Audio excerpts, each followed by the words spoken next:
So it's a really, really interesting time in the ecosystem. All business models are getting reimagined, whether it's the business model of making and selling television or the ad ecosystem itself.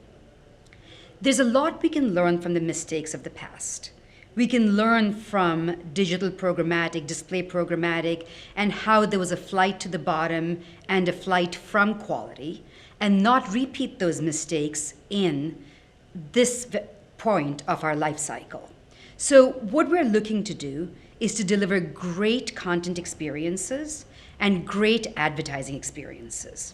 So around advertising, the conversation becomes about value, not just performance-driven marketing, but upper funnel, brand value, long-term customer value, and other metrics that we care about. And if we have a conversation around value, quality, and delivery in a brand-safe environment, we can have a much more interesting conversation than if we just focus on price or CPM. Okay. The tech industry, and you actually just touched on this, they claim the middlemen are after your business, aren't they? They claim everything is possible, and they ask broadcasters to reduce their hedges, let's call it. It's not quite a walled garden, allow multiple currencies. But do you worry that the tech side might move sort of premium broadcasters to the digital side and actually just take too much money out of the industry? Is that a worry within your organization? So the question is around the role of technology and technology enablement in the connected TV and broadcasting environment. Technology, of course, is an enabler.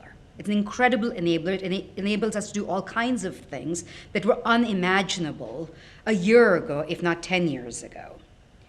But if you have a hammer, everything looks like a nail. And tech does not solve everything. We need to understand what we are solving for and then use the right combination of technology and insight against those specific problems. So if it's something about not delivering the same ad over and over, that can easily be solved by technology, and technology can be helpful. But if it's about proving the value of a program or an ad, there's a role for technology, but there's also a role for many other things. And I think, again, if we use technology wisely, know what we are trying to accomplish, and really know the business goals we are going after, we will all be in a much better place. Okay. Moving on to content, because you mentioned that a few times. Obviously, TV around the world has had a pretty good 18 months. We're seeing the financial results coming out for a lot of major broadcasters. And one of the issues broadcasters and networks are having is actually finding quality eyeballs, quality audiences for advertisers.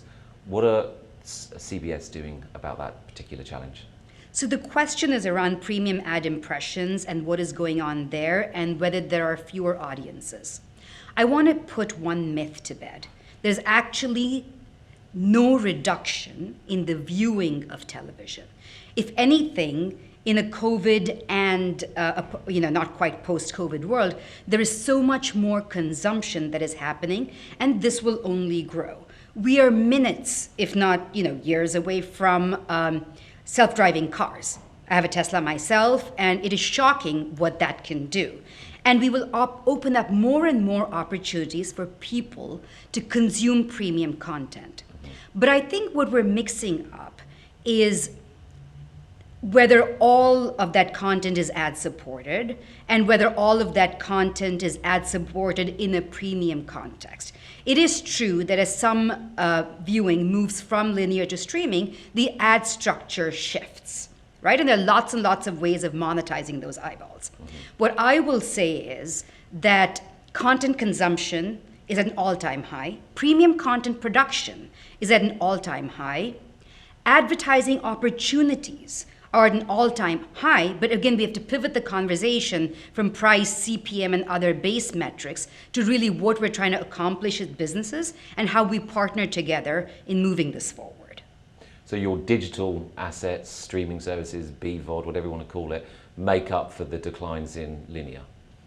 So first of all, the question is, are there declines in linear viewing? I will say that over the past several months, linear viewing has been undercounted to a massive extent. But ultimately, we are platform agnostic.